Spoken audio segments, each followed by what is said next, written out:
Hi there, welcome to Let's Talk Tottenham and England and the World Cup today.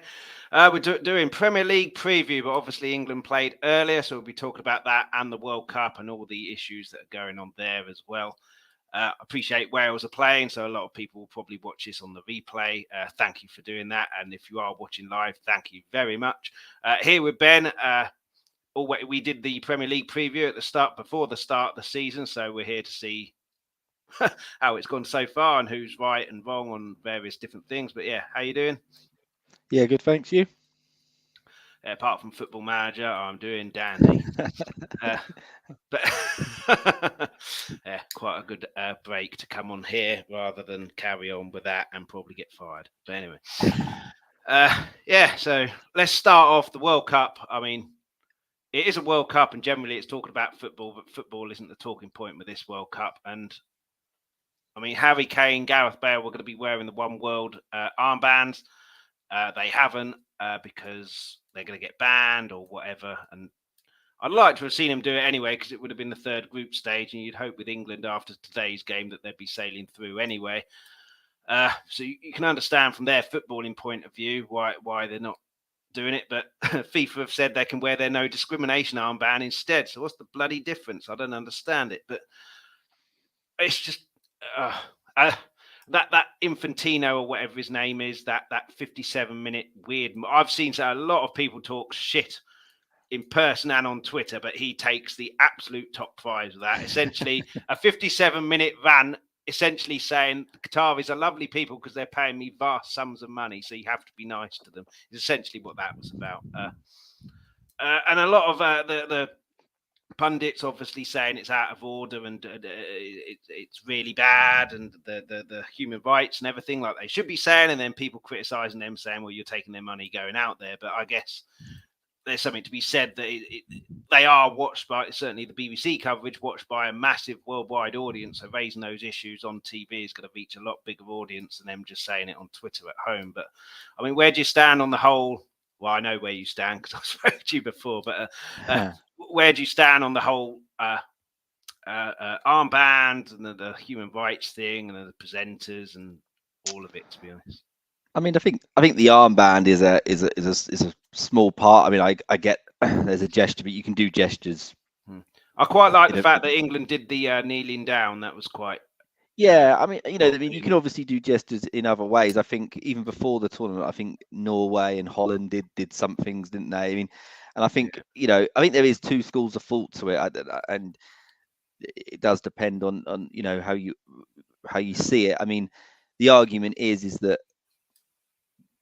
everyone has to boycott it, or you then have to accept that some people are going to go out there. I mean, I know Gary Neville caused a bit of a fuss about saying it. He was going out there. Personally, I don't like the idea that you take, Qatari money,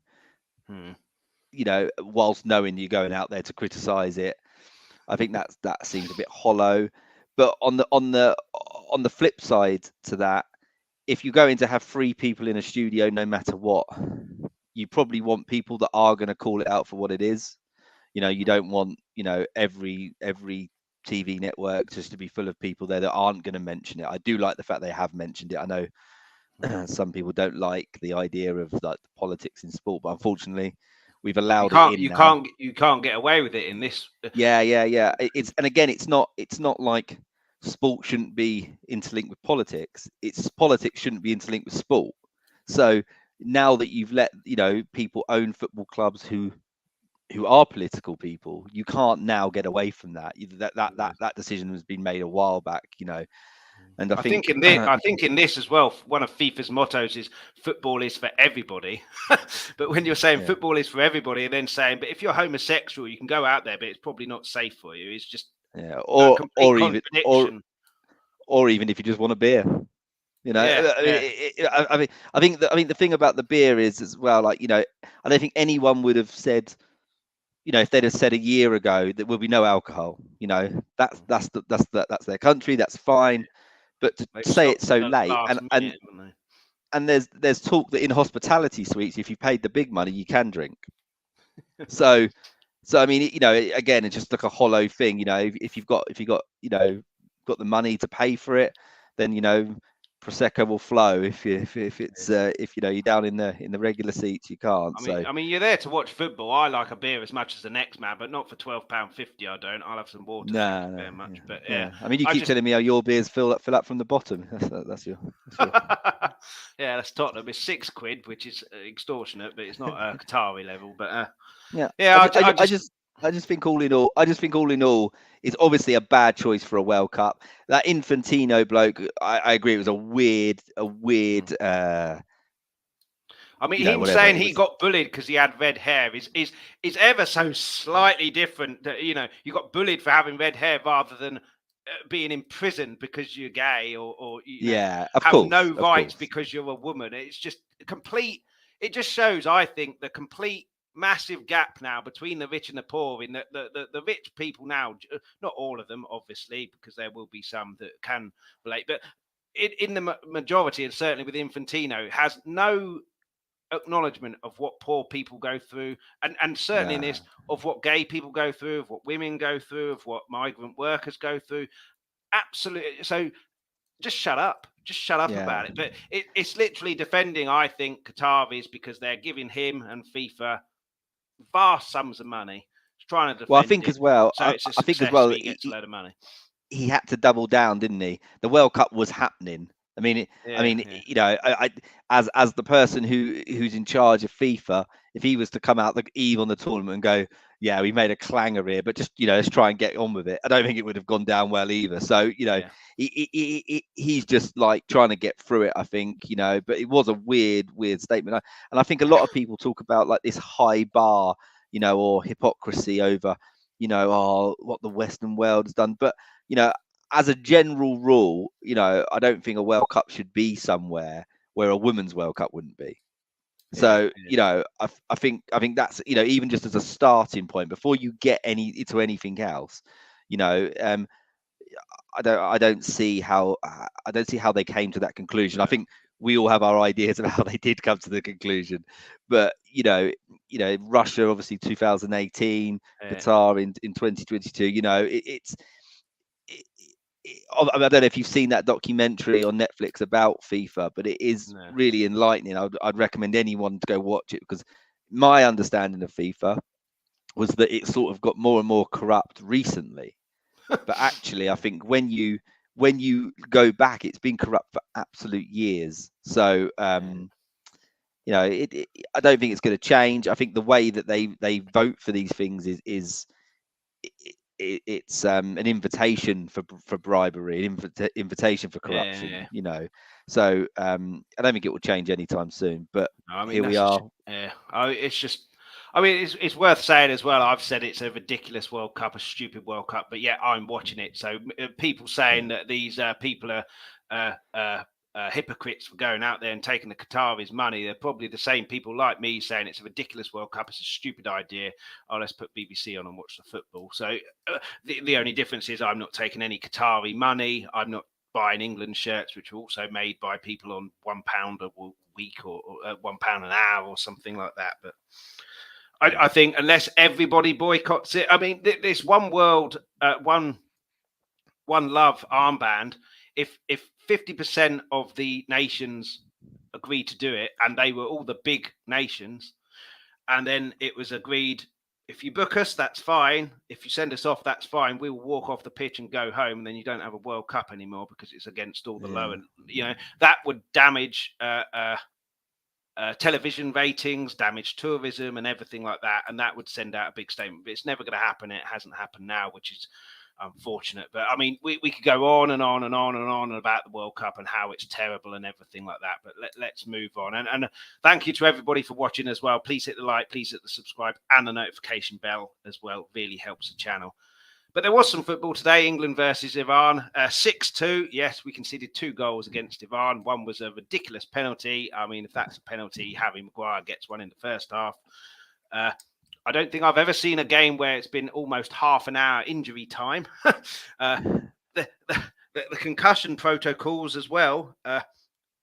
The captain of the team chucked some water on the goalkeeper's head to wake him up. down for 15 minutes, 14 minutes, comes on within 2 seconds. Substitution. I need to go off. Just bizarre. VAR yesterday in the Qatar game, ridiculous. That's going to be front and centre, isn't it? That's going to be the star of the World Cup in a very bad way, in a World Cup that's already rife of criticism, quite rightly so. But in terms of England, people say, yeah, it's only Iran. But the amount of times we've struggled against poorer nations, and I know we conceded 2 goals, but the game was done and dusted by then. I think it's just a case of game's done, take your eye off a little bit because the game's done, and it was like a training match, really, which still isn't acceptable in a World Cup. You've got to keep your concentration, but it was nice to see us just. I think the first 3 goals went in within about 10, 15 minutes of each other. Game was done. So it's nice to see us putting teams to the sword like that we should be beating rather than struggling against them. And it's a World Cup as well. You don't get anything. I remember 1990, Cameroon beat Argentina in the first game. Argentina got to the final. Can't discount anybody, but it was a good performance by England. Saka scoring, which worries me because he's a guy with loads of confidence anyway, top of the league in England, which we'll get to. And he's going to get even more confidence and probably fire them to the title and then I'll have to go into hiding. But he goes off. Rashford comes on, gets a goal. Grealish gets a goal. Kane didn't score any, set 2 up, so he's still contributing. But what did you think of the game? Yeah, I thought we were really good, and I don't really buy into the whole like it's just Iran. You know, Iran are they may not be a great team, but they're not Qatar from the day before. You know, they're not. You know, they got some good players. They got a good coach. I know him from his time, obviously at United. He's defensive first, but it's worked for him. They've qualified by right. You know, they qualified ahead of South Korea. A couple of weeks ago, I think they beat Uruguay, who I think Uruguay are a good team, some really good players. So I put 5 on them. Yeah, well, we won't see that again, Chris. But like it's but I I don't buy that. I think we were good. I think you could also see where we're frail. I think that I have to say I thought Bellingham was outstanding. Like he's I mean, quality player. He could be one of the stars of the tournament as well. Oh, he's going to do nothing. I mean, Dortmund must be sitting there thinking, well, if he's going next year anyway, this is helping. Because I mean, I just think we were good. I thought, everywhere Trippier and Shaw wide looked good. I think, like I say, Bellingham and Rice looks like a decent access. I think I was a little bit surprised that Foden didn't start, but especially when I saw it was 4 at the back. But actually, when you think what they did, I think is they'd almost by having Mount, you also let Bellingham go a little bit more. You got Rice sitting and Mount and Bellingham, who a little bit more work hardy in midfield as well. So that was a good thing. I think he got it right. I think I thought Kane was really good up front without getting his goal. I mean, his flick to Sterling when Sterling ran into trouble. That flick was just made it look easy. It wasn't easy. But I think even for the goal, which goal was it? Was it Rashford's Sterling's one, or was he crossed it? Was it where he just turned a long ball into a goal, Kane? I can't remember which one it was. It was just a hoof up the pitch. He backed in. I think it was that one. Gave it to Rashford, and Rashford. He turned. And we've got a host of players, England. Like some of them aren't even in the squad. Where 1-on-1, if you get them 1-on-1 with fullbacks, wide players, we're going to have some success. So I think I think what was pleasing for me, 2 things. You got Callum Wilson there who got some game time. So if you need something different up front, it's been a long time. Being Kane is a staple in that team up front. It's been a long time since we've had someone different of equally effectiveness. And Kane coming deep only works if players run beyond him. Last in the Euros, it was only really Sterling, but you had Saka, you had Sterling, you had Mount at times, Bellingham at times. Then when they swapped, it was Grealish and Rashford. So Foden and Rashford, and that just instantly makes us look much more attacking and threatening. When you've got Kane dropping deep and no one running beyond him, it has to go back. But so for me, it was very pleasing. Southgate's labelled as a defensive manager, but we looked like we were just going to score every time we went forward today. Yeah, no, I agree. I know it's Iran who was sitting back, and if we get to Brazil, who won't be sitting back, it'll be very different because we will have to defend a lot better and can't go gung ho. But like I said, we normally sit back against these so-called weaker teams. But so I think you could see. I was very pleased that we looked attacking and looked like we were going to score today. Yeah, I mean, I was chatting with some friends in a WhatsApp group before the game, and I mean, I think one of the what started the conversation was, I think I put in there something like, "Surely we're not going to play three at the back against Iran, are we?" I thought. So I was really pleased when I saw four at the back. I was obviously, pleased to see some of the personnel in there. I know he's got a lot of. I know Southgate's got a bit of pelters from a few for sticking with some tried players who maybe aren't in form, but those players have never really let themselves down for England. So and I think today you could see why he picked the players. A lot of people were a bit surprised that Trent didn't play, but again, you've got Trippier, who's the informed right back in the league. I don't think anyone would question that at the moment. Solid as well, isn't he? There's an element of if you get behind Trent, he's not good defensively, and this is the first game. This is the first game. You haven't got one leg in the second round now, but you've really put yourself in a good position. But and certainly with a 4-goal plus goal difference. But if you beat USA, you're basically through now, and then you can experiment against Wales. But I think like Trippier and Shaw are comfortable inside as well. That kind of new fashionable thing where fullbacks sort of come a little bit inside. I thought Shaw's ball for Bellingham was brilliant. Again, and he's been doing that for United now for a couple of years. Trippier on the same. We know that Trippier can deliver from his, obviously from previous internationals, even going back as far as when he played for you guys. So, I think delivery isn't a problem there, and both of them are better defensively than say a Trent or whatever. Yeah. So, and then Stones and Maguire, you could see from set pieces why Maguire's in the team. Straight away. He was my only concern with their goal being that he kind of went to sleep and let him run past him. And before you say anything, if Dyer was in instead of Maguire, it would have been exactly the same. No, I agree. I agree, and I think that's as well. So that is our weakness, I'd say. Concentration, certainly in defensive. And when we get to better teams, if you give some of the chances the way that we give, I think you could be in trouble. But we look like scoring, so yeah. Well, I think that's what I said at the start. That you also saw our frailties. Yeah. I think we are. There's no doubt about it that defensively we are weakest. Even Pickford nearly got caught kicking a ball out, didn't he? He made a really good save though as well. But I think there is some what's the word? Frailty there. I just, I'm not so sure if he will stick with four at the back against, a better team. Whether or not he will bring, he might change that up. But every player today, you could see why he picked them in the end. Mount's work rate, you could, Saka obviously produced, Sterling scored, Kane got a couple assists. Bellingham was excellent, Rice anchored it well.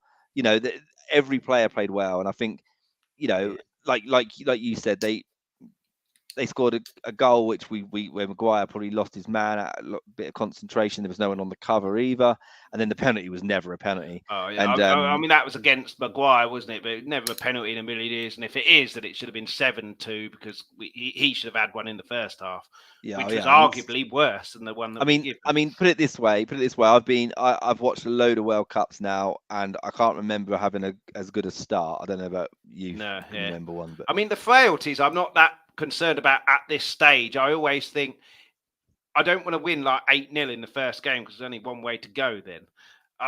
I do. Yeah, obviously it's going to be great to do that, get an 8-0, but there's going to be instant expectation. And Panama in the last World Cup were just, with all due respect to them, just a 9-0 worse side than us. But yeah, I mean, conceding a couple of goals, there's things to work on. You don't want to also get into the mindset of, we've won 8-0 in the first game, 2-0 in the next, 5-0 in the next one. We're unbeatable here, because that can cause complacency. You want to have things to work on and be wary of, and then progress during a tournament. Obviously, Well, I think 1970s Brazil were the exception to that rule. I think the perfect thing for me, I think what Southgate would hope for is you win your first two games, you're Yeah, guaranteed to go through as the winners of the group before you yeah, even play the last game, yeah, and you can rest some players. You yeah, don't, I think obviously that's the yeah, ideal scenario.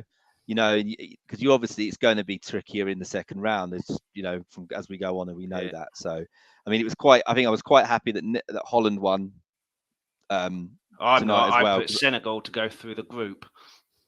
Yeah, but I think Senegal might still go through the group, but I think Yeah, don't we play the runners up of that group? yeah, yeah. I mean, Yeah, USA are winning at the moment. Ware has scored 36 minutes. Wales, I watched, looked awful. Half their players were just walking, although they have had 2 shots compared to USA's 3. But I guess when you've got Gareth Bale in your team, as I well know, you've got a chance. yeah. But yeah, I mean, World Cup, who will win? I've put. You've heard it here first, so avoid these teams at all costs because I've put a 5 on Argentina, on Brazil, and Uruguay. I've also put a 5 on Richarlison, top scorer as well. And in the sweepstake, I've got the team of Sun Heung-min, also known as South Korea.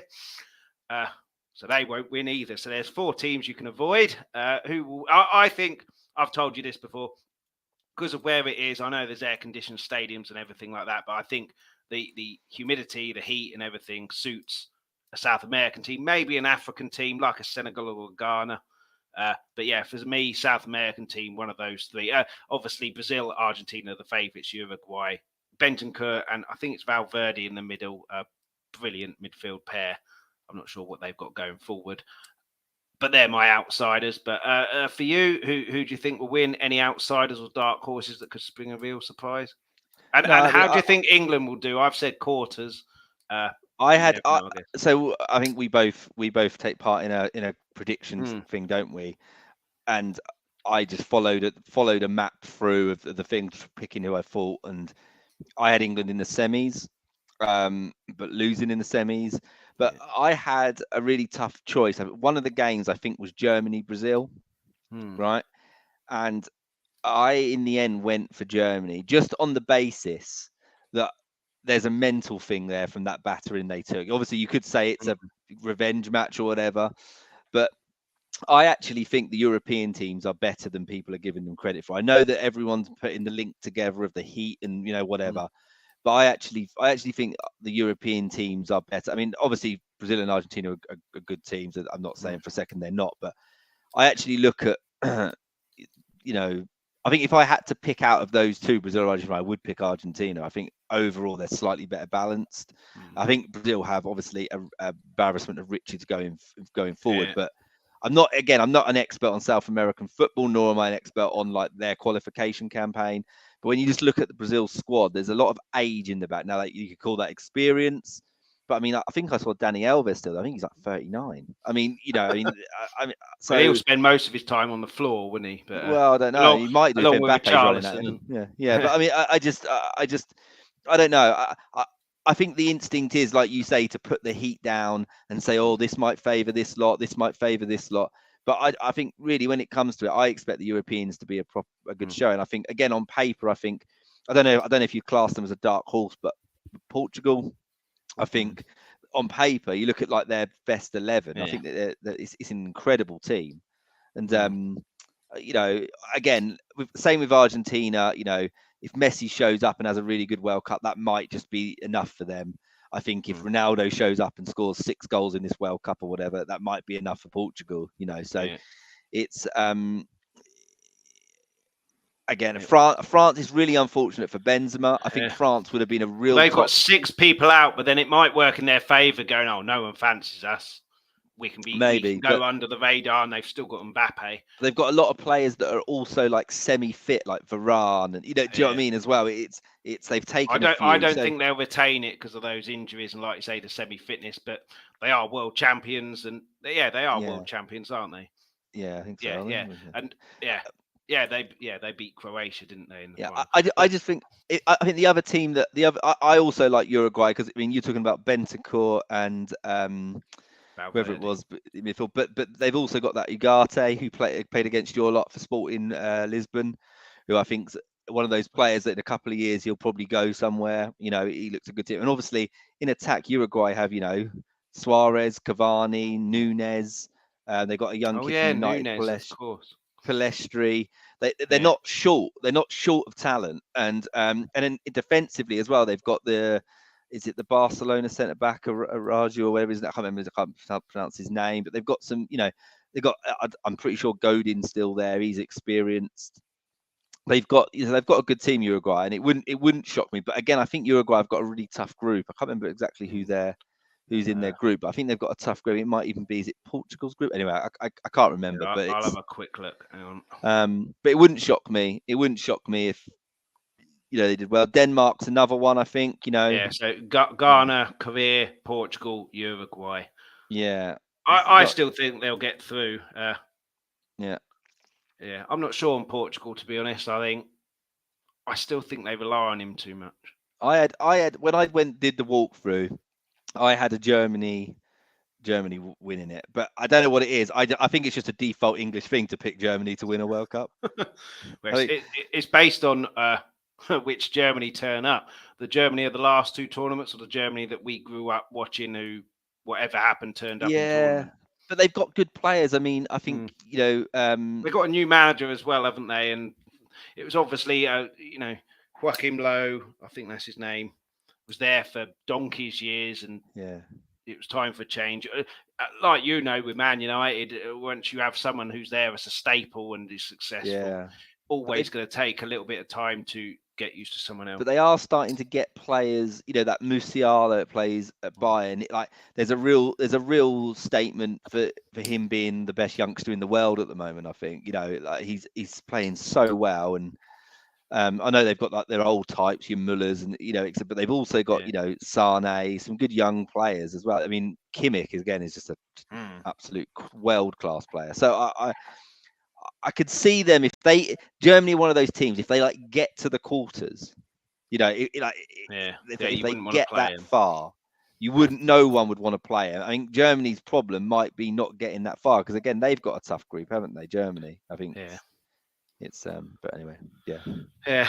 I mean that's the World Cup. England obviously play on Friday. Wales play today. They're 1-0 down at the moment, but this is Let's Talk Tottenham, so we better talk about the Premier League, not too much near the top because that's just going to depress me and upset me, but we'll talk about other areas. So, yeah, the Premier League so far. So, at the beginning of the season, me and Ben did a prediction. This is it, of where we think teams will finish. And this is the actual table now. Let me take off the banner at the bottom. Wolves are propping up the league. But, yeah... surprises are, unfortunately, the biggest surprise for me is the mob at the top. At the end of last season, when they didn't turn up at us, didn't turn up at Newcastle, threw away top four, really. I know we played well to get and got 27 points out of 33, I think. But it was theirs to lose, and I thought they haven't got the character, the mentality and character and leaders there to if the going gets tough. But yeah, top of the league, 5 points clear. I'm really concerned and worried that they're going to win this bloody league. I'm really hoping this World Cup really derails their momentum. But I mean, have they been the biggest surprise for you? Or no doubt they've been a surprise to everybody, I think. But have they been the biggest? Yeah, I think they have. I still am kind of almost waiting for it to burst, though. I mean, when they came to Old Trafford early in the year, they were very good against us, and we beat them. And I can remember thinking then, God, that's a proper Arsenal performance. That was like Wenger days where they used to turn up and they used to play brilliant football, and we used to kick them a bit, and then we used to go out the other end and score. But obviously, as a United fan, having the possibility of someone other than City and Liverpool winning it. I'd rather them, to be honest. I bet you would. I bet you would. Obviously, City are going for the third in a row. I think only United have done that in the Premier League era. Yeah. I don't really want them to do it. And at the start of the season, I can remember having a conversation on another podcast about saying what would be the preference, them winning it for the third time in a row or Liverpool, because I think everyone only saw those two teams winning it. And and no one came to a conclusion of what they'd prefer. It was just like hate. But I think most people would prefer City to have won it. But I just I don't see Arsenal winning it. That's the only good news I've got for you. I don't see it because I think. Well, the betting man would say City and Haaland, wouldn't they? But I mean, we saw what Yeah, happened with Leicester. Leicester weren't the best team in that league that season, but momentum, confidence, yeah. it does I mean, strange things. they're definitely the surprise. I think them and Fulham for me, I would Mm, say are the two yeah, surprises. I would say that the the thing about what Arteta's done really well is he does seem to have this kind of culture of like only the next game only matters, yeah.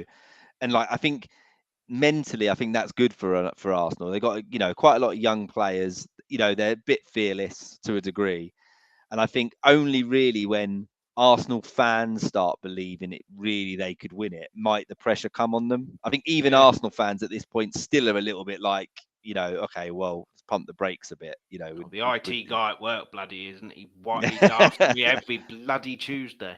yeah, I just don't see it. I mean, how many? Well, they 5 points clear now. Yeah, They've still got. Am I right in saying they still got to go to City and they still got to go to Anfield? Tottenham. They've got to go to Tottenham. They've got some tough games. I mean, Yeah, you know, I I watched them against Chelsea. I mean, we'll come to kind of surprises, good and bad, in a bit. But I mean, Chelsea are awful at the moment. yeah. They were awful in that game. But yeah, I've just got a real worry that they're going to win the bloody league. Before we come to the surprises, good and bad, you're a United fan. You are on Let's Talk Tottenham, though, so we're going to talk about them for a little bit. For me, we're in fourth. God knows how. We've been fairly poor for most of this season in terms of not turning up in the first half, having to turn up in the second half when we're 2-0 down. I think before the Leeds game, we hadn't scored a goal in the first half in 8 games. Wow. You got Kane, Son. Kulu was injured, but obviously Son's having a bit of a bad time at the moment. Hopefully the World Cup reinvigorates him, and then we get the Son that we know for the rest of it. But in terms of not playing very well, at the start of the season, it's like, well, we're doing well. We're winning games. There's always better to come. You can say that after 3 or 4 games. You can't really say that after 15 and the rest with the other competitions. The League Cup against Forest, just horrendous. But based on the end of last season, where we were scoring goals for fun, we were the biggest scorers certainly in England. I think it might have been in all of Europe's top leagues in 2022. And all of a sudden this year, we don't look like scoring that much and we're conceding goals. I can't just put it down to Kulusevski being injured. You can maybe put it down to Son not being in form. But I mean, the fact that we're in fourth is a miracle, I think, being how we've played. But what do you make of Tottenham this year? And because you said to me at the start, and before we did the predictions thing, that you're worried about Tottenham this year because of the signs we made, how we ended last season. Yeah, and it's been a bit of a downer for Spurs. And like I say, the fact we're in fourth is a miracle. Yeah, well, I think Conte does guarantee you a certain amount of points, doesn't he? Like these top managers do. No matter what they say about it. I mean, obviously, I think Romero's been injured a bit, hasn't he? Although when he's played, he hasn't been that great either. We still have this silly little mistakes at the back. Loris has been starting making mistakes again. Which obviously doesn't feel the defence and probably your whole right side of your pitch defensively is a bit of a liability. I mean, when Kulu plays, he helps out with that. He's got a massively good engine, and he does help out Emerson, Doherty, whoever. Him being injured was a big one, but I can't just put it down to him being injured. Obviously, the only thing I would say is the game that I've seen you most closely this season is obviously against us, Old Trafford. Yeah, and that was awful. Just horrendous. You were awful, and but what I would say then is I felt that we just steamrolled you in midfield. You played 3 in there against our 2, and for whatever reason, we looked like we had all the time in the world. Bentancur's obviously started to play better. He's scoring goals, and I have to say, you are one of those teams which I don't think anyone could criticise you lacking spirit. I've watched you come back against scoring the last minute against Chelsea. Yeah, we should have got something against Liverpool in that second half. But if you're going to give 2 goal leads away, you're going to lose games. Yeah, and I think, like, I mean, I was out with my father-in-law when you played Bournemouth, and I think Chelsea were getting absolutely panned by Brighton at the time, but you were losing as well. And I think he was like, oh, at least Spurs is, and literally it was like 2-0, and I think he looked at it and he was like, oh, he was like, oh no, they scored, and then we just knew, like, do you know what I mean? We both were like, they're going to win this, and like you Mm. obviously scored very very late, but you did.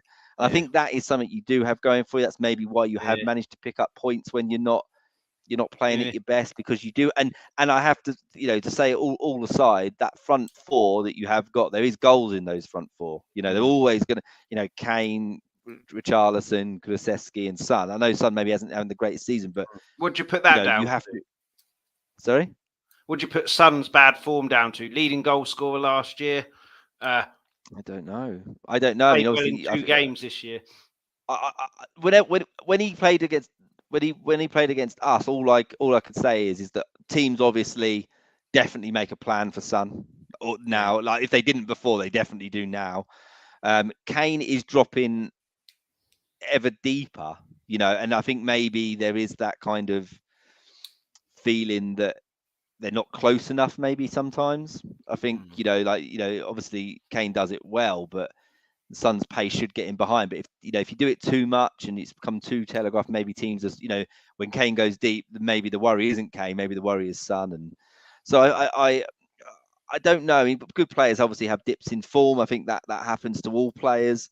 But whether or not it's just a case of tactics, maybe or not, maybe Conte's so worried about his defensively that he's not, letting him cheat and not run back as much or whatever. I don't know. I mean, you'd obviously be able to tell me more about that, but it wouldn't shock me if he went on a run of 5, 6 games where he Mm. scored in all of them after the Yeah. World Cup. I mean, he is South Korea's main man. He's like a rock star in Korea.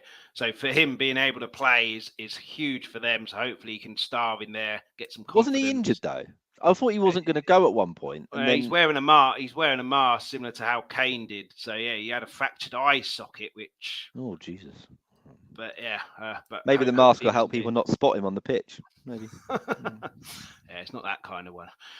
But yeah, I mean, what is to be said as well is if we'd have beaten Forest, we'd be in the Carling Cup or whatever it's called now next round. We're in the knockout stages of the Champions League. We're top four going into the World Cup.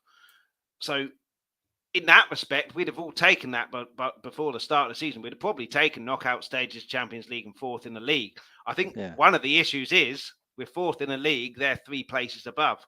Yeah. If Yeah. Arsenal were below us, I think we'd be a lot more stuff to work on. But the poor play and the negative play. You mentioned your game. I thought we turned up, or Conte sent us to turn up. Do not lose mentality. Right. And your second goal, Bentancur's jogging around, letting Fernandez Yeah. run past him. And I Yeah. think Yeah. a negative mentality like that allows players to shirk responsibility in the sense of, oh, he's run past me, one of the defenders will have him. Whereas if you've got a positive mentality, it's, well, they might have him, but I can get him, so Yeah. I'll get him now. And certainly with the second goal against Liverpool, I mean, it was a terrible header, but I think negative mentality, I'll give it to Loris. He can sort it out. Positive mentality, my ball, hoof it.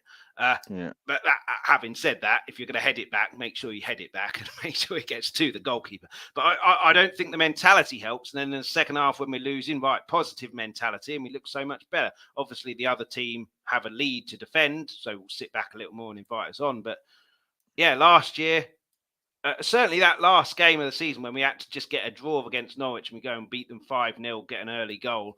It was attack, kill the game off, sort the game out, then you can defend. So something's changed, and I'm not sure what, but I think I if thought. Arsenal were down in Yeah. 5th or 6th, I think we'd be a lot more positive about Spurs at the moment. Yeah. I And think the fact that they're top of it's the not league just. and clear, I think that's probably angering Spurs fans, certainly angering me and worrying me. I think that plays a part in Spurs fans not being happy at this stage.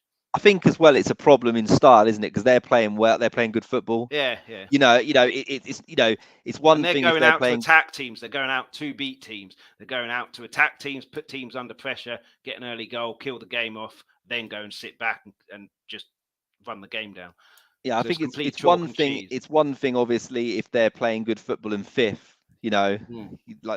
Arsenal have for so many years, or whatever. But now they're playing good football and it's working, and they're winning games with style. So it's obviously tough in that respect. But like you said, the only thing I would say is obviously going into the Champions League knockouts is fine. I just wonder, like in terms of the league, whether it might end up being a problem. Possibly, yeah. I I I feel the same. What's one of the good things about United getting Barcelona? It's either done or you're going to get a morale boosting win. Do you know what I mean? So Yeah.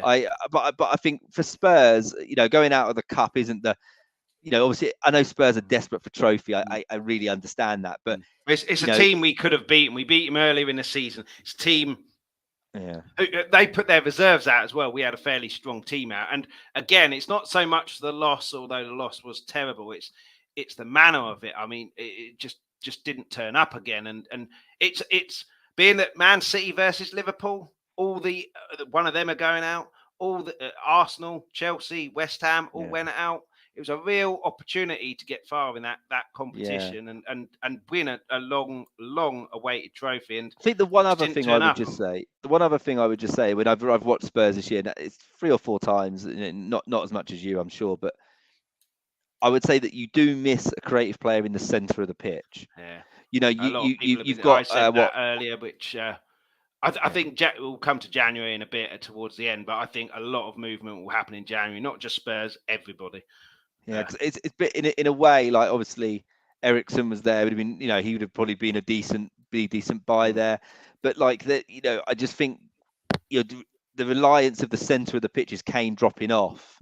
I know Kulusevski comes inside as well, and I think he's been brilliant, Kulusevski. So I'm not dodging that, but sometimes when I look at it and I see like Bentancur, Højbjerg, and Bissouma, I think, all right, Bissouma can have the ball.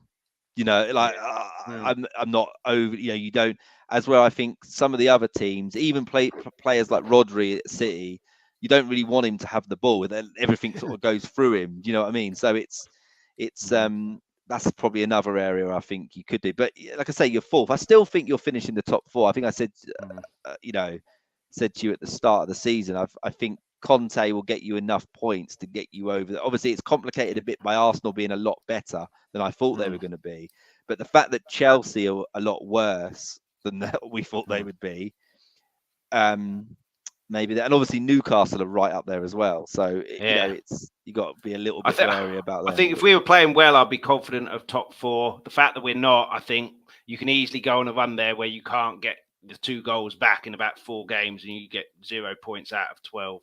Yeah, but I think depending on what you feel about Liverpool, I think Liverpool probably will get top four. Well, But they're like, capable. They're capable of going on like a 10-game winning run. Uh, yeah, and I think I think and that's probably what probably could happen.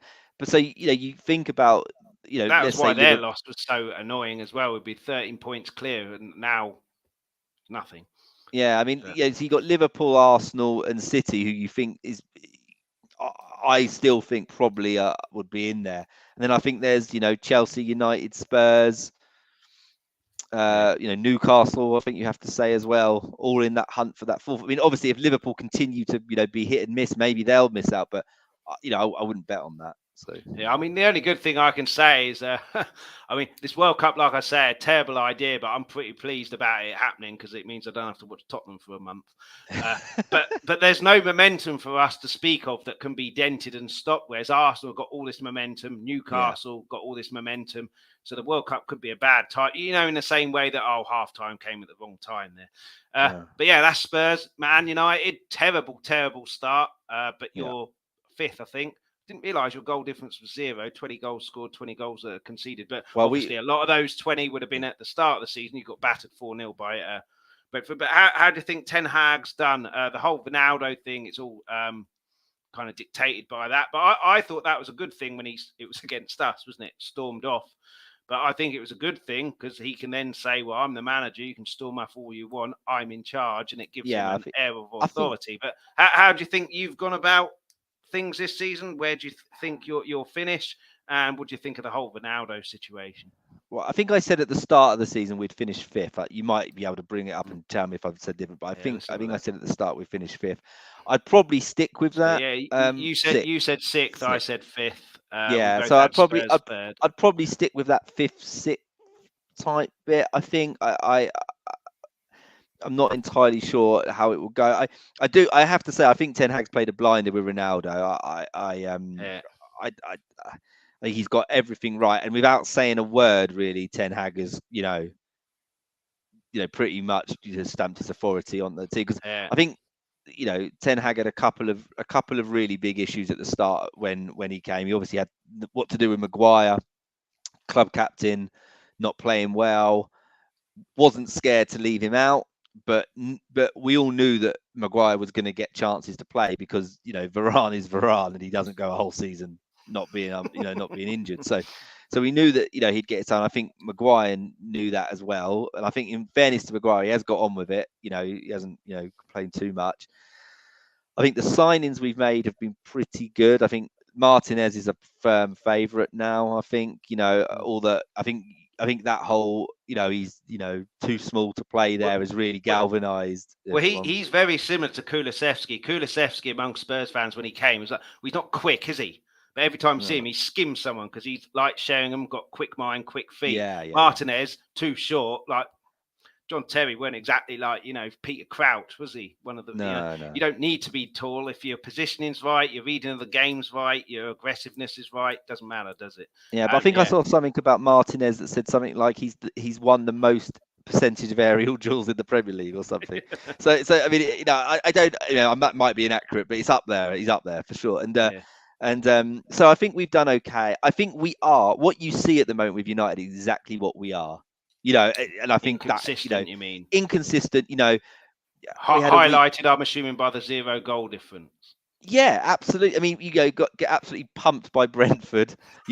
Absolutely pumped by City. We only started I playing. don't think you can really class pumped by City as a sign of where you are. No, I think you shouldn't be. Brentford was right at the start of I guess maybe for you because they're your big rivals, whereas for us, I don't think you should be 3 or 4 nil down at half time to any Premier League team. no, maybe not. Especially when you got the second largest wage bill in the country. I don't. I mean, City are a great team. Fair play, but 1 or 2 nil down at half time, you can maybe say, okay, whatever. But it was a shambles. And then we've had real highs. I think we played really well against you. We against Arsenal, we were good. Against Liverpool at home, we were good. He does seem to be building something at home, which is a little bit better. And then away, we're really struggling though. So we're on a bit of form. Go to Villa, get in again. Not pumped, but they deserve their win, Villa. And it just helped the momentum. I think that weekend as well, a few teams dropped points, and I think if we'd have won, we'd have been like third, and it just stalled it. We did really well to beat Fulham. Obviously, Garnacho's coming into the fray. Real talent. But obviously, United lack a striker. I don't think there's any. I think anyone who watches football would be able to see that. We're definitely short a striker. But I don't know what we do about that because I look around and some people say like Tony or whatever, but I'm not 100% sure he's good enough for United. He's going to be banned soon as well, isn't he? Yeah, well, yeah, fitting really well at our club, but it's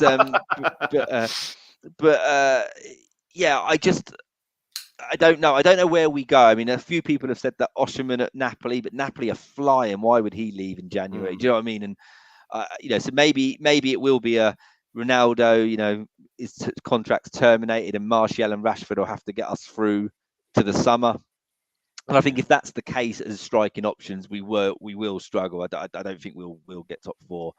If we go out and invest in a striker, maybe, and that striker hits the ground running, in that we might have a chance. Because I think in all the other areas we are getting there. You're seeing styles of play, all that type of stuff. So, but yeah, 7 out of 10 at the moment. And I always said this was a bit of a free hit for Ten Hag this season. I don't think many, certainly United fans weren't saying he has to get top four or has to win a trophy or anything like that.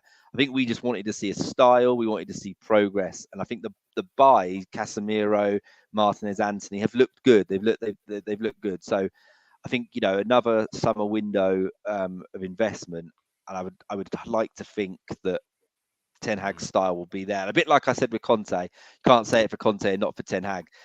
The first season is about finding out who you want, who's going to fit your style. But the second season is where expectation comes in, right? So you've now got a few more signings. They're your signings. It's now your team, right? If it's not your team after 12 months in a job, then or at least approaching your team, then I think you're in trouble. So if we get top four this year, I think he'll be ahead of schedule. I think that's the case.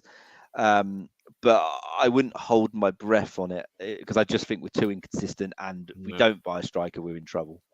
Yeah, I mean, I'd be very, very surprised probably in the summer if you haven't got that De Jong fella from Barcelona. Well, I mean, if you beat Barcelona in the Europa League, then you're better than Barcelona, so you might want to go to the better team. I think you'll definitely get him at some point. I don't know. I think it's one of those things. United. It sounds crazy, and I'm sure Spurs are exactly the same because fans always want more. But I can make an argument that United need a goalkeeper, a right back, a centre midfield player, and a striker. I mean, that's 6 players. You're not going to get that all in one window. But Dalot literally is our only right back that's playing. Wan-Bissaka hasn't even got on the pitch, I don't think, under Ten Hag. Yeah, and so we are still in very much a place of needing to add to it, but I don't know. I don't know how much funds will be there, whether the club will be sold or I hope so, but we'll have to see.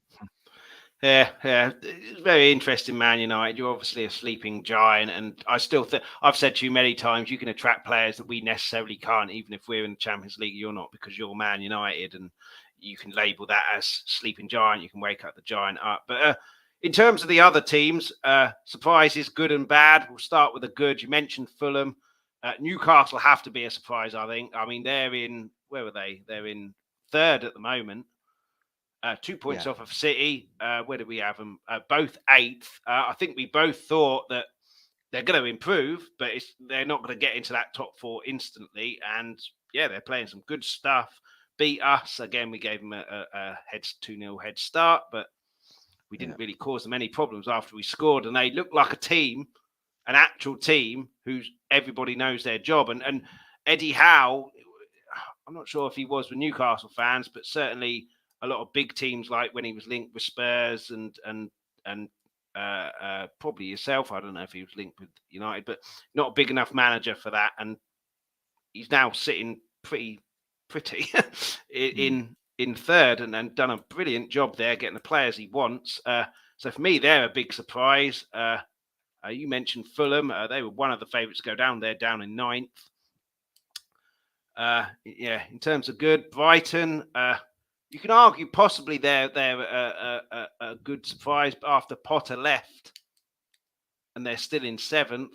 But I think for Brighton this year, I think now Potter's gone. I think just staying in the staying mid-table would be an achievement. You always need to see how that goes. I think Newcastle, like you said, is I've been very, very good, as much as like say Beheady Howe and all that. But he's managed to do it with the players pretty much generally he had. Now, don't get me wrong, he spent 200 million. So that Gimaresh or whatever his name is brilliant. Amaron's turned into a proper player. And he's improved players. He's improved players, which is always the sign of a good manager. So he obviously knows Wilson, so he doesn't really need to get to know him. Yeah, he's bought well. I think that Botman. I think Botman and Shah. We're as in Spurs fans are really cheesed off that we didn't even try for Botman. Yeah, I think it's strange, but they've got a good balance. Obviously, like Trippier was linked with United because Trippier's a United fan, and grew up not far. So I think when Trippier became available, United were really interested at the time. But I think what happened is that he had something going on with a betting scandal, didn't he? And I think and I think at the time United were put off by that, but obviously, Newcastle, not the club of morals, maybe, didn't mind as much. So it was so but Yeah. I don't I but all joking aside, that they've obviously been very good. If they do manage to stay there, it's incredible. But I think that's Mm, now the big question in January for Newcastle, and I think it's the same with Arsenal, right? yeah. Do their owners double down, right? So do they Yeah. say, do Arsenal and Newcastle owners say, we are better than we thought, right? Mm. Do Arsenal owners say, right, we can win a league if we buy 2 new players? I think Do they have to. You can't be top of the league 5 points clear and go, let's see if we can do it with the players that we've got. I think you have to. You have to go, I we're in don't a know. I brilliant think that is the opportunity question, here. though. Let's go for it. I think that is the question because they bought a few players that have hardly really featured, haven't they? Mm. They bought that Fabio Vieira guy. I haven't seen much of him. They gave a big a contract to that Nketiah. He's hardly played because of how good No, Gabriel Jesus has been. Emil Smith Rose hardly featured. I think he's been no. injured. You know, so I But think the same the with fact Luke. that, but the fact you're surprised about that shows the kind of strength in depth that they have. No, that's what I mean. I'm not sure whether Arteta might say we've Mm. got enough. We've got enough to Yeah, go for it, but I'm not sure. I think they'll strengthen because they're they in got an opportunity where they have to. Really, you can't just nah. yeah, Whereas maybe I don't Newcastle know. are slightly different because they're not expected to be there, and they could spunk a load of money on this player, that player, this player, that player, and disrupt their team. So Yeah, they could, but at the same time, if they were to get top 4 this year with the money they've got, all of us they might not get top 4 next year, even if they spent. hmm, So you've got this question mark. If United go and spend in the summer, Liverpool aren't going to be as bad next year. Will Chelsea be better? They'll probably spend again. You know, and I think so. Newcastle could go and spend 200 million in the summer, right? And still finish fifth, right? And not make yeah, Champions League.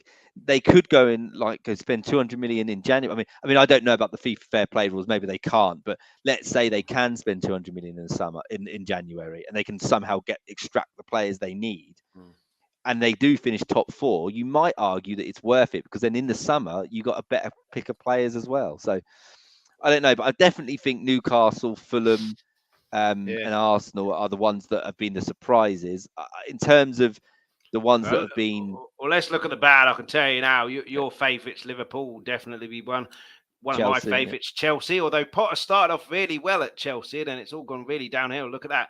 Uh, uh, yeah, last 5 games, 2 draws, 3 defeats.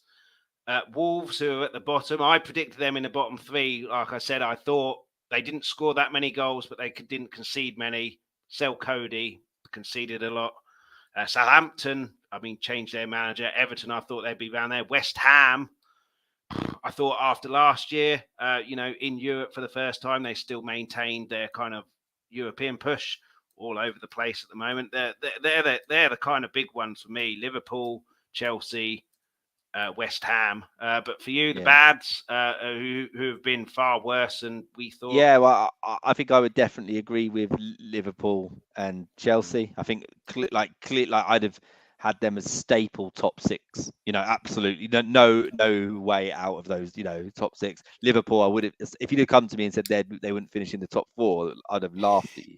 So Yeah. I don't know. Obviously, that something's gone wrong there, but we've obviously got plenty of time. But I do agree with West Ham. I thought that like West Ham, Newcastle, Leicester, Brighton would be that kind of little Mm. 4 or 5 clubs below the top 6 Yeah, this year. well, And I talking about Leicester, I mentioned about you, but they had an awful start. They've yeah, picked it up since, but yeah, yeah. uh, But again, can they keep their play in January? Like for example, if someone like Newcastle went for Madison in January, given yeah, the fact that they're supposedly they didn't sign hardly any players in the summer, did they? Because apparently they're trying yeah. to I don't the think they signed finance. anyone. Yeah, Yeah, because of finances. So I mean, if again, it's like, will these players be like taken out? Harvey Barnes, another one, Tillemans. I think contract is running. Am I right in saying his contract's running down? yeah, yeah. So again, there'll be a few clubs I reckon that might, fancy Tillemans. If so can they keep hold of their? But I'm really surprised about West Ham because I thought they would almost be the top of that little group of 4 Yeah.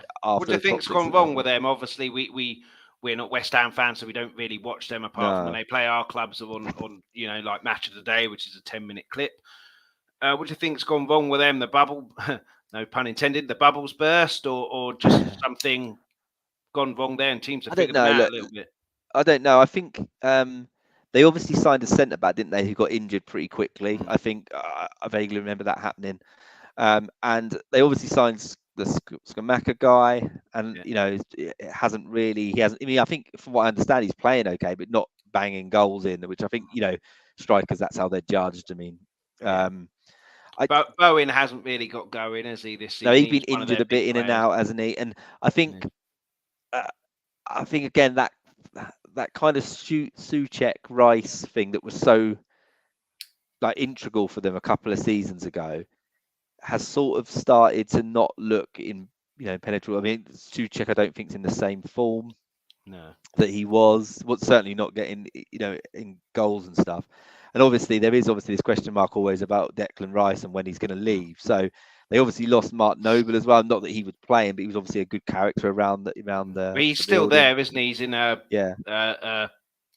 I was going to say backstage role. It's not wrestling. Back room role. Yeah. So I think I just think they're not getting enough goals. Obviously, I think I saw some stat the other day. They only saw a couple of goals away from home or something. In a long, they were struggling for goals away from home. Mm. And I do think that Moyes is a bit of a pragmatic coach. He's not the most attacking, and I think if Mm. you are if Moyes teams are shipping a few goals, Mm. then they're not they're not going to they're not the sort of team who sort of scores regularly 3 or 4 goals. Yeah. So I think when they came to Old Trafford recently, I think they played well in the last 15 minutes. And they gave it a really good go, and De Gea had to make some really good saves. But I think Mm. for the first hour, they were really quite. There was not much happening there. We should have buried that game earlier. So they're obviously not in form. And if you've got players like Bowen, who's not playing that well, you've got players like Antonio, who are now maybe in and out of the team with Skamaka a bit more, not scoring goals, then it's recipe for disaster. I think maybe that's just what's Mm. happened. Maybe it's just that team has sort of come to the end of its life, and obviously renewing it isn't easy when you don't have loads of money. And I think when Rice finally does go, I think it'd be interesting to see how they Mm. replenish that money, because it's probably going to be Yeah. 80-100 million. Well, it'll be 80 at minimum, I'd have thought, unless his contract is really running low and then they're worried Yeah. he's go away for nothing. But these are our predictions. So City, Liverpool, we talked about Spurs, Arsenal, we talked about Chelsea, United, talked about West Ham, Newcastle, Leicester. Villa, you had 10th, I had 12th. I think they're in 13th. Quick look. 12th, actually. So if the season ends now, I get 3 points. You had Everton right down the bottom. I had them 13th. Yeah, I thought they'd get rid of Lampard a bit earlier and then make a bit of a rise. But I guess when you lose your player who basically got you out of relegation in Richarlison last year because they're short of money, and then your other striker is injured again, you're going to struggle.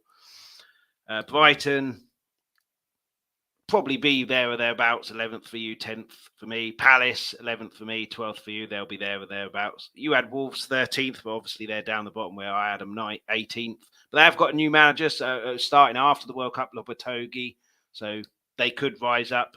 Southampton, 14th for you, 15th for me. So again, that could change. They've got one person in the World Cup. I don't know who it is. So Nathan Jones, the new manager, has literally got the whole of the World Cup to get his players on the training pitch, barring one.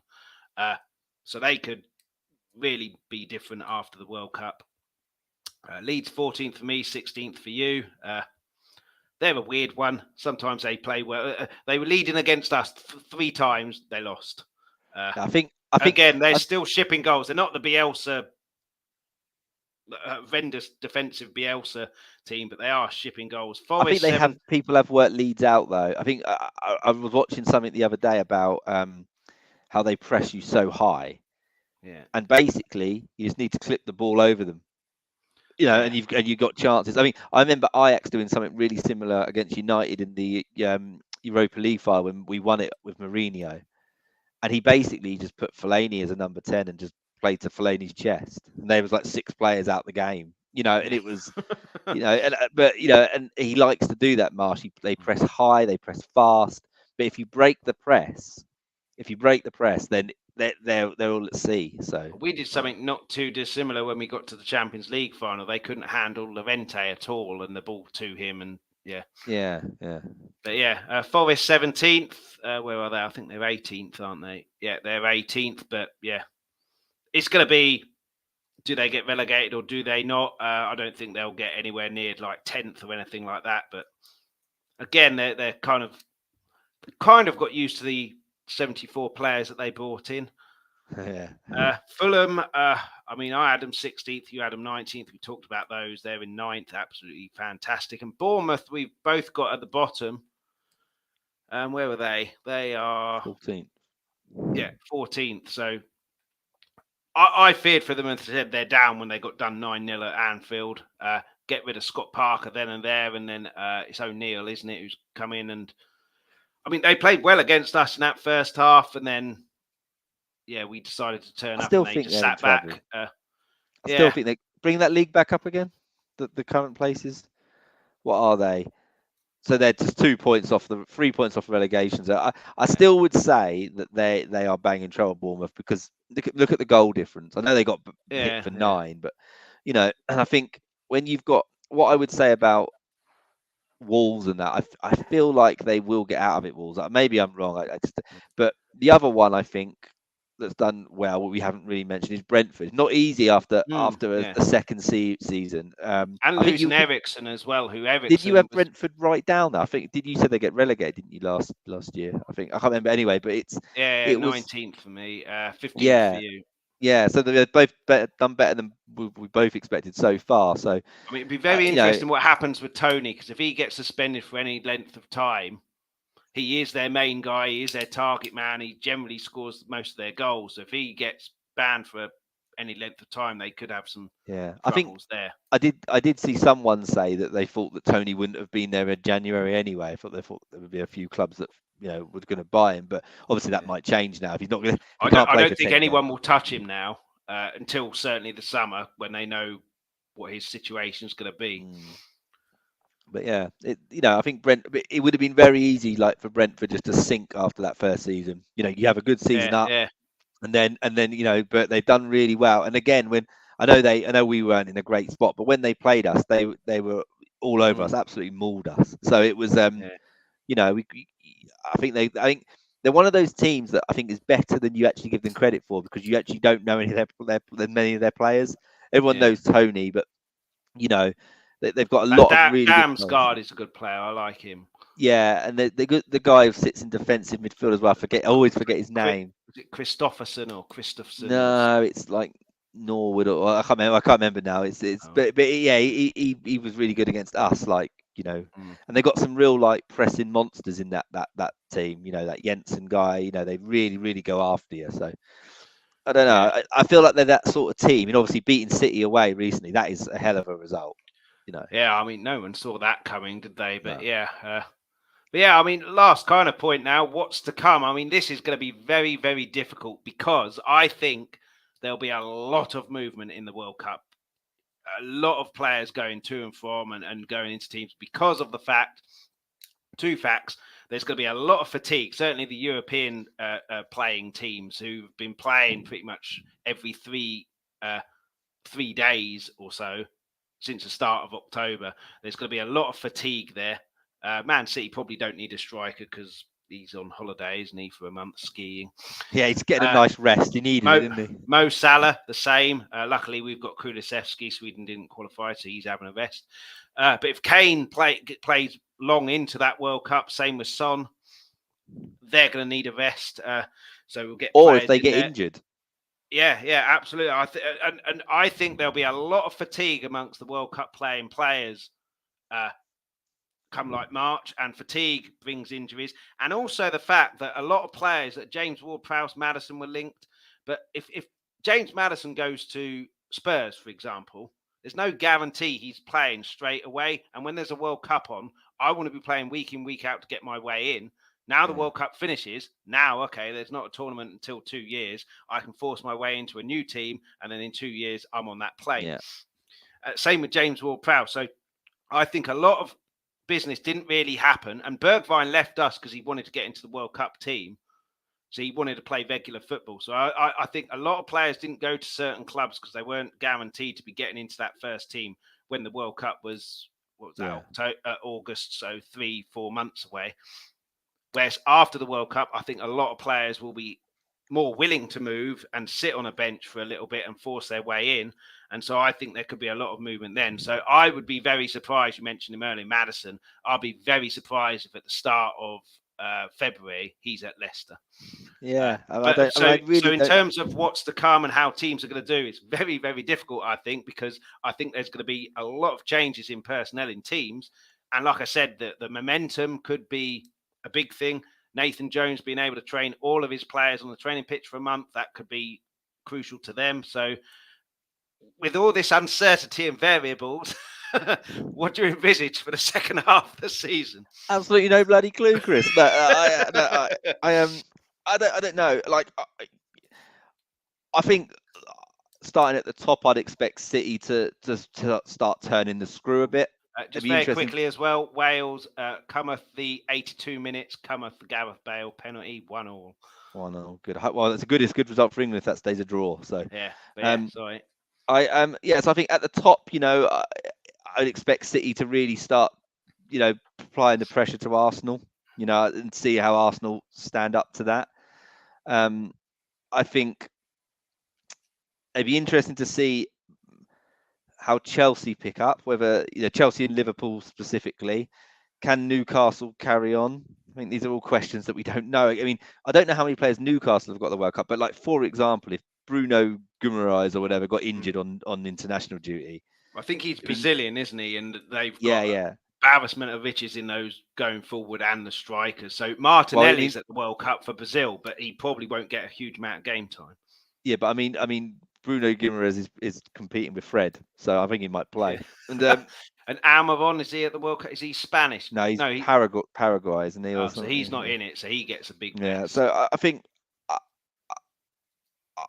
that's the biggest questions for me is, can Arsenal carry on? I mean, if Arsenal win the next 3 games after the World Cup, then like you say, their momentum's back again, and and I think so that'd be interesting. I'll be crying, yeah.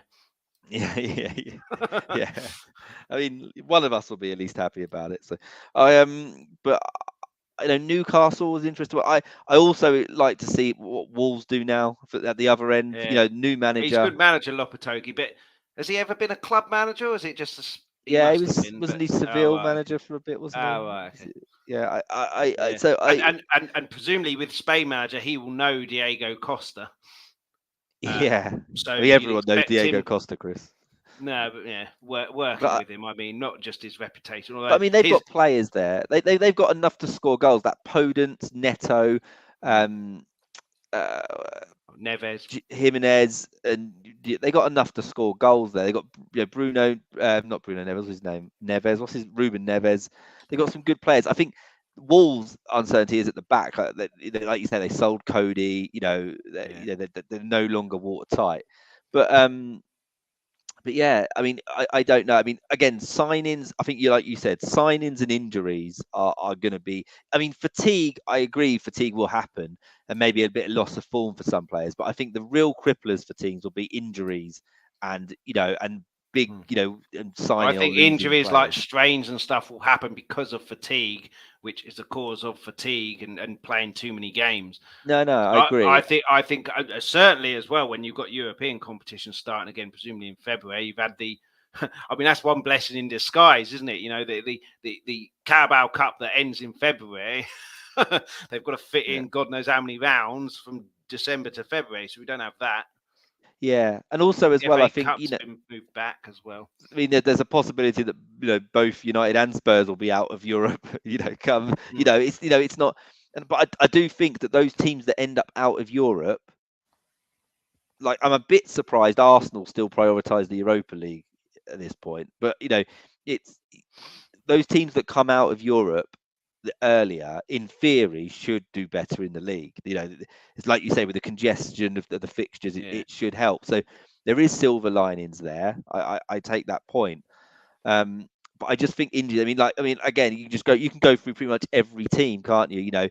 If Spurs lost Kane, Yeah. if Arsenal, lost a Saka or a Jesus or something, Yeah. like that, would Or would that they be able to? Saliba, he's been superb. Saliba, I don't like saying it for Arsenal players, but Yeah, yeah, him, yeah, Saka, been superb. Martinelli's a great player for them.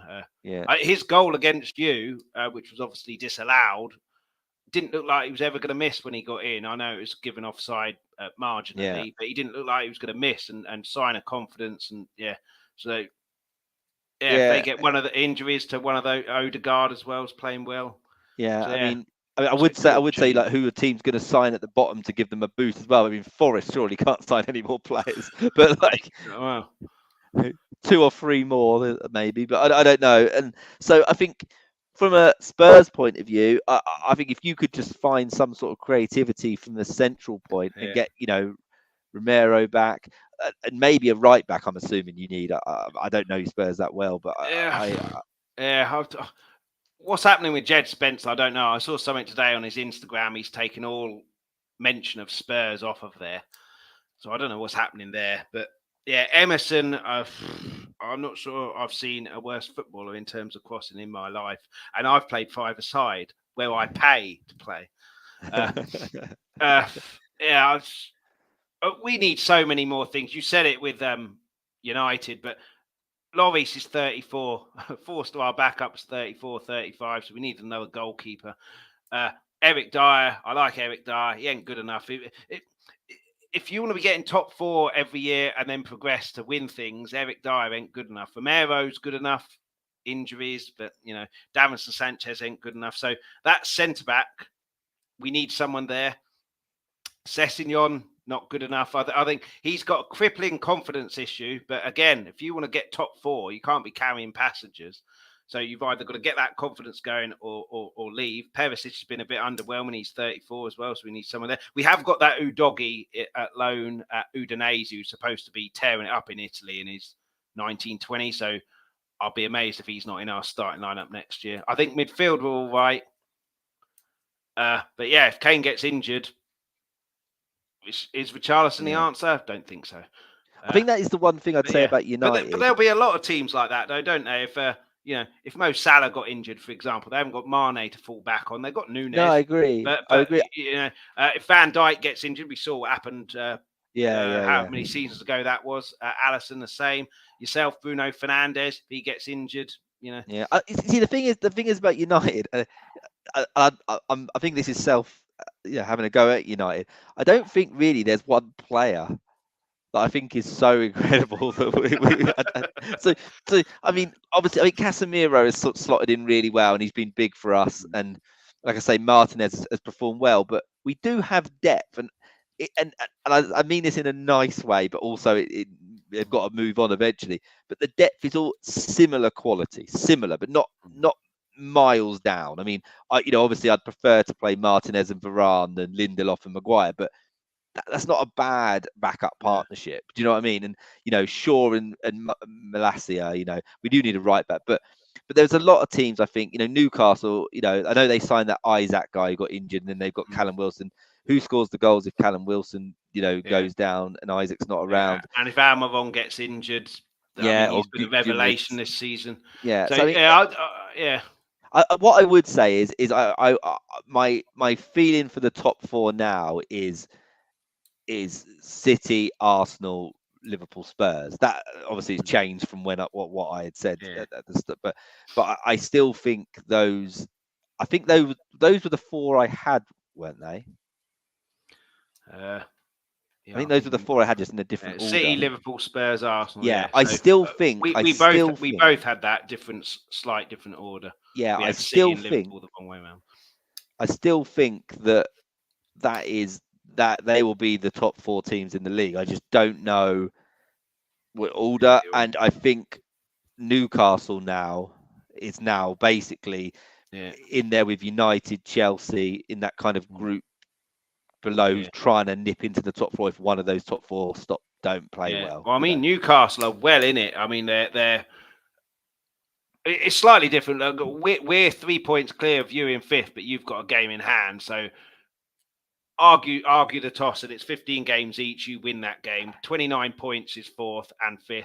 Newcastle on 30, Man City 32, Arsenal 37. But obviously, you've got to win that game in hand. Liverpool are just behind you, 22 with a game in hand. So if they win that, they're 4 points off the 4th. And yeah, Chelsea are on 14 as well, 21. So only a point behind Liverpool, despite their fairly atrocious last 5 games. But again, if teams are playing bad like Chelsea, they'll probably be quite glad for this World Cup to be here. It's like let's regroup. Let's regroup back in December, whenever it is, and let's go again and stop. We stop this rot for a month. Whereas teams like Arsenal probably don't really want the World Cup to be there. They don't want that disruption. Probably same with Newcastle. But yeah, and teams like Southampton are probably loving it, certainly with the fact, like I said, they've only got 1 player there. Same with Palace, they've only got 1 player going. I'm not sure who. Do you think now, as it stands now, if you were betting on Spurs, where would you bet they'd finish? I don't know. Spurs are a weird one, aren't they? If we can pick our form don't you think there's a lot of teams like that this year? Do you not think outside of like Arsenal and City? We're slightly different, isn't it? Because I obviously watch Spurs every game. So when I say we're not playing well, I know the fact that that's generally 90% of the time, whereas other teams might not be playing well, but I only see that every now and then. But I think Kulusevski back for us is huge. He's 22 and he's very quickly became one of our most important players, certainly going forward, because I said we played negative. He's the complete exception. It's just I don't think I've ever seen him play a backwards pass apart from kickoff. Gets the ball, tries to skin someone, has a shot, has a cross, and that then filters down to the rest of the players. And if you've got someone like him who, you'll know this from when you had, Beckham and Giggs raining crosses in for York and Cole.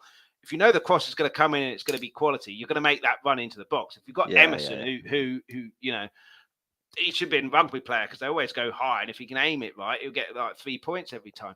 So if you've got him raining crosses in, it's like, what's the point? No, I'll get knackered here. I understand what you mean. Kulu transforms our team. Yeah, Kulu transforms our team, and we've had a bit. It's not just his positivity; it's his end product as well, which is fantastic. And he's formed a good partnership, certainly last season with Son and Kane. And if we can get him playing, it's good that he gets a rest for a month, look after himself. Obviously, Kane and Son. We hope Kane doesn't, because we hope England will win the thing. But yeah, Kulu is huge for us. You haven't really seen like the best of Richarlison yet, have you? Either I think he's a good player. I mean, a bit part players, and he's playing on the right hand side, I think, which isn't really his. He can play there, but out of the 3 of them, that's his weakest position. Yeah, I think so too. I think it's just interesting. I think there's a lot of teams this year that are like if I said to you like, oh, Liverpool have won 8 games in a row, City have won 8 games in a row, you'd go, okay, I believe you. But if I said to you, oh, Spurs, United, I don't think we're capable of that. No, I agree. I think Chelsea are the same. And I think so those teams that you usually expect that maybe could win 5 or 6 on the spin, they're just not, right? And I think that's becoming a theme of this sort of top 4 race or whatever, because I think no one really knows, like you say, 2 weeks is a long time. 2 games, if you lose 2 games, you're like United would be like 8th, and Spurs could be 3rd, so it's all like it's all there. But I do think that the signings and the injuries at the World Cup are basically going to be the crux of it. So again, I know I asked, what do you see coming? It's a bit of a loaded question, impossible to answer. But I think in answer to your question, if you could guarantee me Spurs would play like they did since January last season, guaranteed top 4. Because we'll make mistakes in defence, concede goals, but then we've got enough firepower and the mentality, not the mentality, the attitude to go and get some more. If we play like we have done this season already, I'm not sure. Because with Spurs, you say it to me all the time. fortune favours the brave, and we're not being brave this season. Whereas last season we were being brave, and we got 27 points. Yeah, I mean, I had 26 odd years of what Fergie being like that. Always, you lose some games, right? People talk about like Arsenal's invincibles, but like that wasn't the same. Fergie would prefer to lose a game and go to win it than to draw 8-9 games. It wasn't like that. So, and I agree. I do still think that you got to be brave, especially when you're a team like Spurs and all your best players are at that end of the pitch. Yeah. It's different if like you're looking at your three centre backs thinking they're three of the best centre backs in the league. I remember that team where you had was it like Walker and then later Trippier with Alderweireld, Vertonghen, and then was it like Rose or whatever it was. That at that time you were looking at like Vertonghen and Alderweireld going, they're the best centre back partnership in the league, right? Yeah. And it was, but all your talent now is at the other end of the pitch. I mean, if you were to ask all the other top teams, who do you want to pick? You could take one player from Spurs, depending which team it is. Most of them would probably say Kane, but even if they had a striker, one of them front three, wouldn't it? Oh yeah, I would think so. I would certainly think so. I think with Vertonghen and Alderweireld, I think they looked a lot better than we attack teams. So they weren't under that much pressure. When you're playing negatively, your defense is under pressure, and even the best defenders in the world, even a Jaap Stam, Vidic, Ferdinand, if they were under constant pressure, that mental fatigue would creep in. They'd make mistakes. Yeah. And they obviously benefited as well, Vertonghen and Alderweireld, because they had an absolute beast in Wanyama and Dembele in front of them, marshalling them.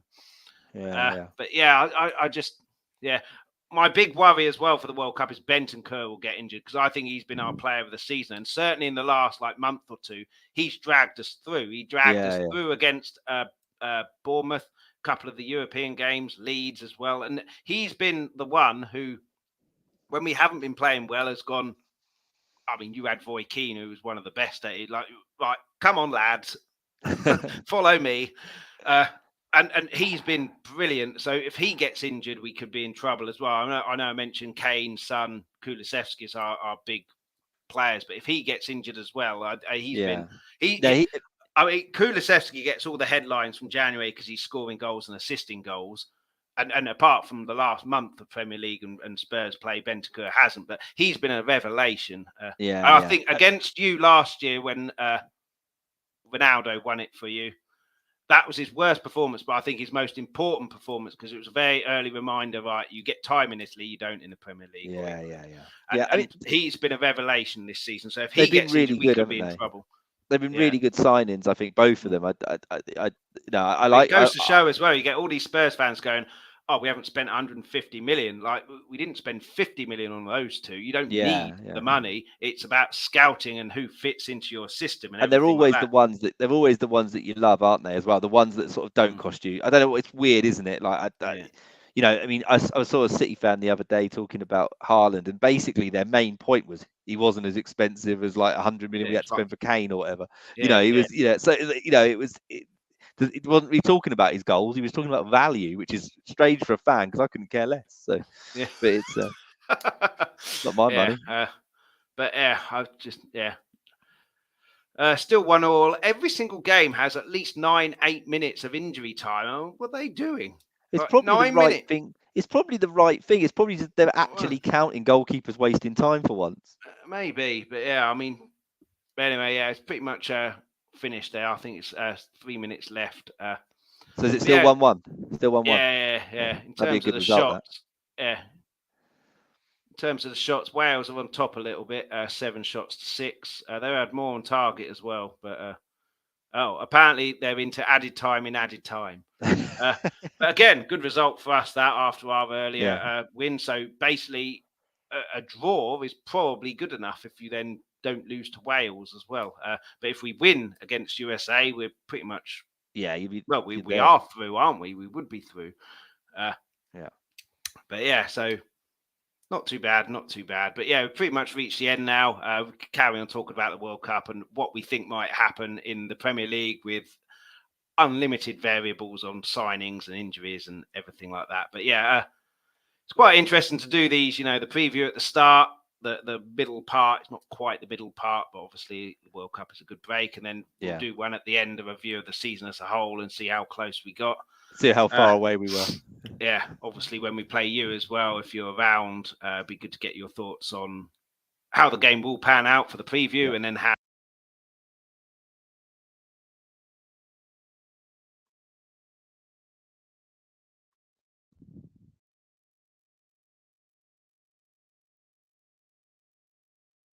Yeah, sorry, put myself on mute. Let's just hope Arsenal don't win the league, because I don't think I could take that, certainly with a guy at work who's given me beef ever since they beat us 3-1. Well, if you need any advice on coping mechanisms for your rivals winning leagues, I'm your man. I do. It's called hibernation. Yeah, I'm your man. All year round, though, not just the winter. But yeah, I think ever since that Aguero goal, I've become a past master. But yeah, and if you want to follow Ben and get any, I guess, insight into what's happening at United, at btaylor83 is his Twitter handle. No YouTube channel to talk about. But yeah, please hit like, please hit subscribe here. And thanks for everybody for watching. Also hit the notification bell, although I will be taking a break during the World Cup. Basically, I go live on Fridays or Mondays when there's a game on, so it's probably not going to be the most popular kind of thing, and I'll be watching the games myself anyway. But if you the Magic Show, Chris's Magic, on Wednesday 7:30 p.m. It's not live, but that will keep going. And Bob Spur, how you doing, Bob? Thoughts on Spence removing all of his stuff from his Instagram? I did mention that. It's very strange, isn't it? Suggests he's maybe going on loan or being sold, but he was never a Conte signing, though, was he? I think I came on one of your podcasts at the start, and you were like the clubs bought him, not Conte. Was that right? Yeah, I mean, but he is a Conte kind of what you'd expect, a cavaliering going forward wing back, and based on Emerson, who can't hit a barn door can't hit a thing. I just don't understand why he hasn't been given a chance. Certainly against Forest in the Cup, I don't understand that at all. Has he started one game? No, I don't think he started at all. He's come on for bits and pieces here or there.